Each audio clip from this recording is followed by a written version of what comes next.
Assalamualaikum warahmatullahi wabarakatuh. Apa kabar anak-anak sekalian? Berjumpa kembali bersama Pak Ariantoro dalam mata pelajaran Pendidikan Agama Islam dan Budi Pekerti di kelas 12. Baik, kali ini kita akan masuk ke dalam pokok bahasan bab baru di dalam mapel Pendidikan Agama Islam dan Budi Pekerti, yaitu tentang pernikahan di dalam Islam.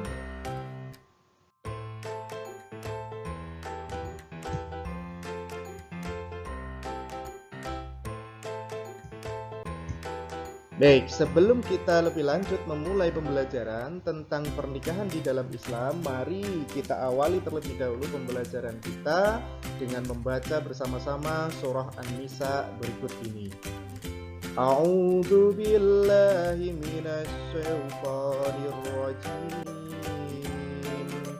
Bismillahirrahmanirrahim. يا أيها الناس اتقوا ربكم الذي خلقكم من نفس واحدة وخلق منها زوجها وبث منهما رجالا كثيرا ونساء واتقوا الله الذي تساءلون به والأرحام إن الله كان عليكم رقيبا صدق الله العظيم. Ya, tujuan pembelajaran pada pertemuan kita kali ini yaitu yang pertama menjelaskan ketentuan pelaksanaan pernikahan berdasar syariat Islam. Kalian diharapkan mampu untuk mengidentifikasikan ketentuan pelaksanaan pernikahan berdasar syariat Islam. Kemudian mampu menganalisis ketentuan pelaksanaan pernikahan berdasar syariat Islam, mampu mengevaluasi ketentuan pelaksanaan pernikahan berdasarkan syariat Islam, dan mampu menyajikan paparan tentang ketentuan pelaksanaan pernikahan berdasarkan syariat Islam.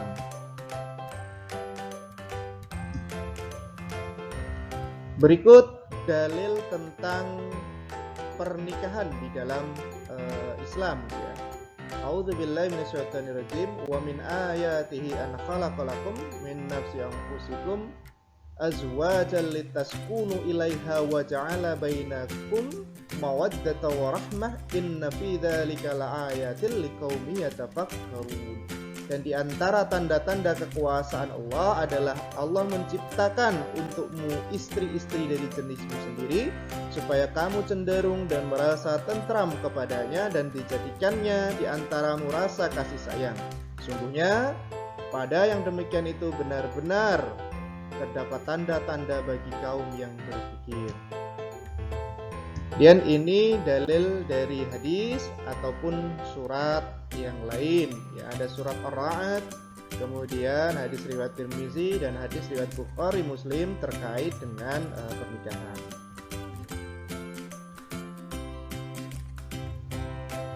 Kemudian pada saat pranikah atau sebelum menikah, apa yang harus diperhatikan oleh calon mempelai? Yang pertama, meminta pertimbangan.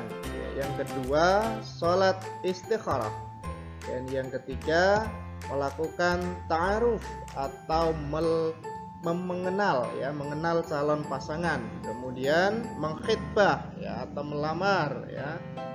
Wanita, ada ketentuan beberapa wanita yang bisa dilamar, yaitu yang pertama pada waktu dipinang tidak ada halangan-halangan syar'i yang menyebabkan laki-laki dilarang memperistrinya pada saat itu.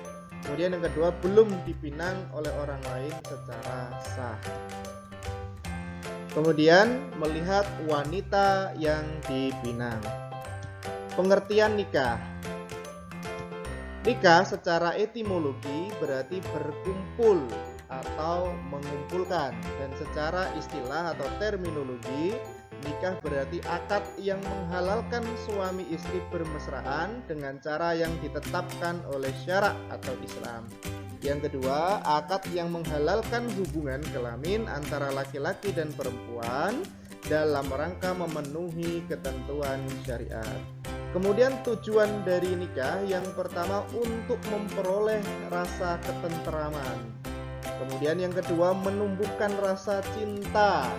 Ya, karena kecintaan manusia itu terletak pada wanita, anak-anak dan harta. Dengan memiliki istri dan lagi nanti selanjutnya berketurunan serta bekerja untuk memperoleh harta, maka mudah-mudahan akan memperoleh rasa cinta. Kemudian penyaluran naluri hasrat seksual secara halal. Dan yang keempat mendapatkan kebahagiaan hidup. Kemudian urgensi dari pernikahan ya. Pentingnya nikah itu karena nikah itu merupakan sunnah para nabi ya. Sunnah para nabi dalam artian seluruh nabi dan rasul ya yang dikehendaki oleh Allah itu juga menikah ya, kecuali rasul yang memang sudah diwafatkan oleh Allah dalam keadaan belum menikah. Dan rasul pun Nabi Muhammad SAW seorang nabi dan beliau pun menikah. Yang kedua adalah tanda kekuasaan Allah, bahwa Allah menciptakan manusia itu berpasang-pasangan. Kemudian cara untuk menjadi kaya atau memperoleh harta, karena sungguhnya Allah memberikan rezeki sesuai dengan tanggungan orang tersebut.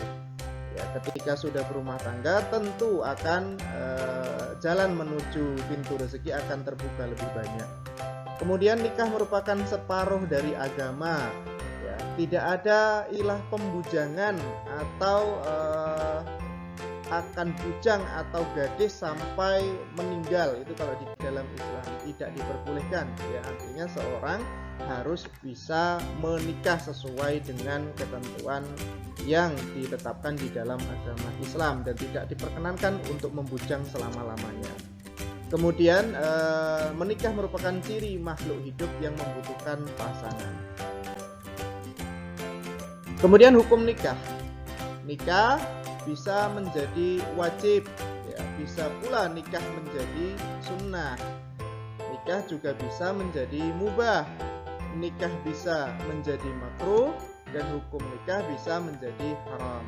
Nah, menjadi wajib apabila sudah mampu secara lahir maupun batin untuk menikah, maka harus menikah ya.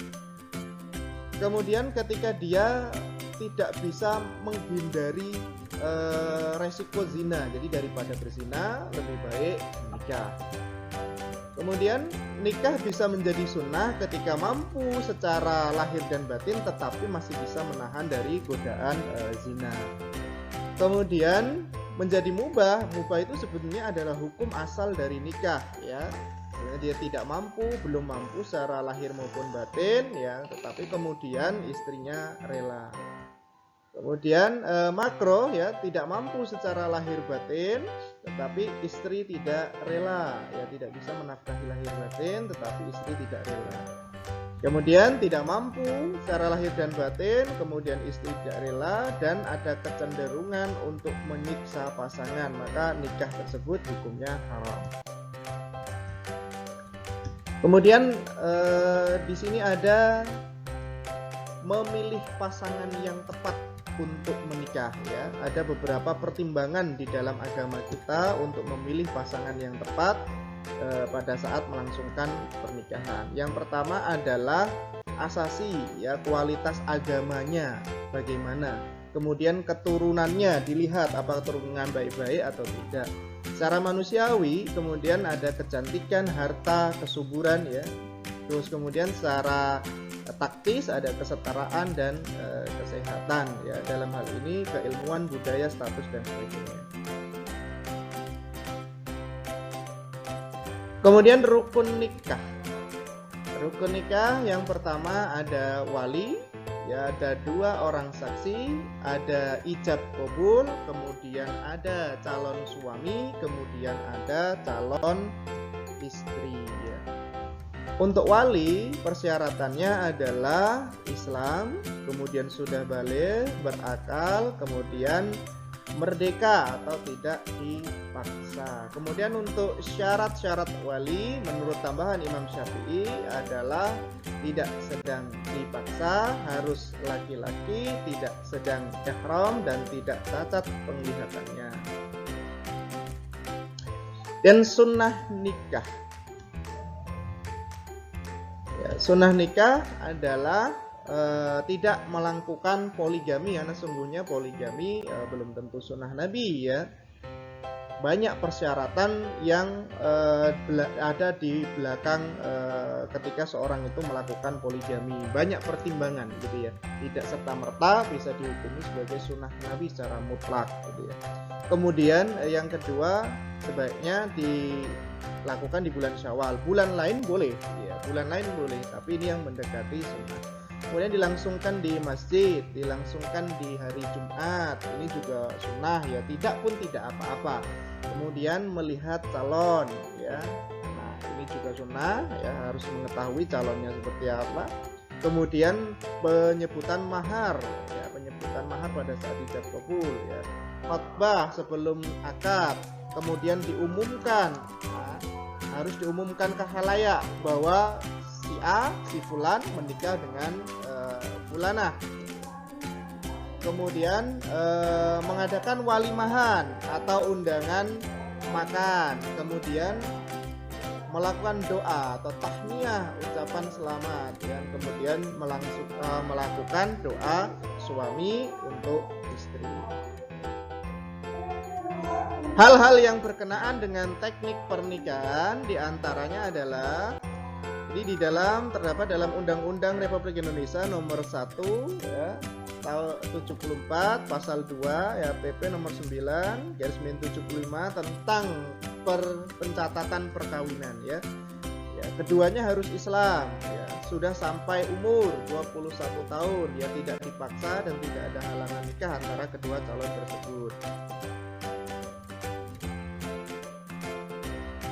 Kemudian Undang-Undang tentang akad nikah, Undang-Undang nomor 1/74 pasal 12 dilakukan menurut hukum masing-masing agama dan kepercayaan, dilakukan di depan petugas pencatat nikah, kemudian dihadiri oleh 2 orang saksi. Ya, kesimpulan yang bisa kita ambil pada pertemuan pertama ini ya, terkait dengan hukum-hukum awal dari pernikahan, ketentuan nikah, pengertian nikah ya, kemudian landasan hukum nikah adalah yang pertama, Islam mengajarkan bahwa pernikahan adalah untuk mewujudkan keluarga yang sakinah, mawadah, dan warahmah. Yang kedua, pernikahan mempunyai kata dasar nikah yang menurut bahasa Indonesia nikah artinya bersatu atau berkumpul. Kemudian yang ketiga, menurut istilah syariat, nikah adalah bersatu atau berkumpul antara seorang laki-laki dan perempuan yang bukan muhrimnya untuk membangun rumah tangga sebagai suami istri menurut ketentuan Islam.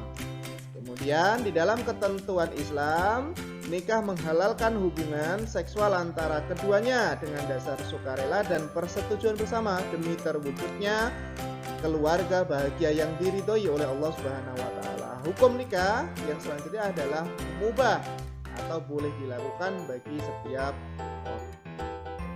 orang. Nah, demikian. Mohon maaf kalau ada kekurangan ya. Kita berjumpa lagi dalam pertemuan yang akan datang ya, lanjutan dari bab pernikahan di dalam Islam. Pak akhiri billahi taufiq wal hidayah. Wassalamualaikum warahmatullahi wabarakatuh.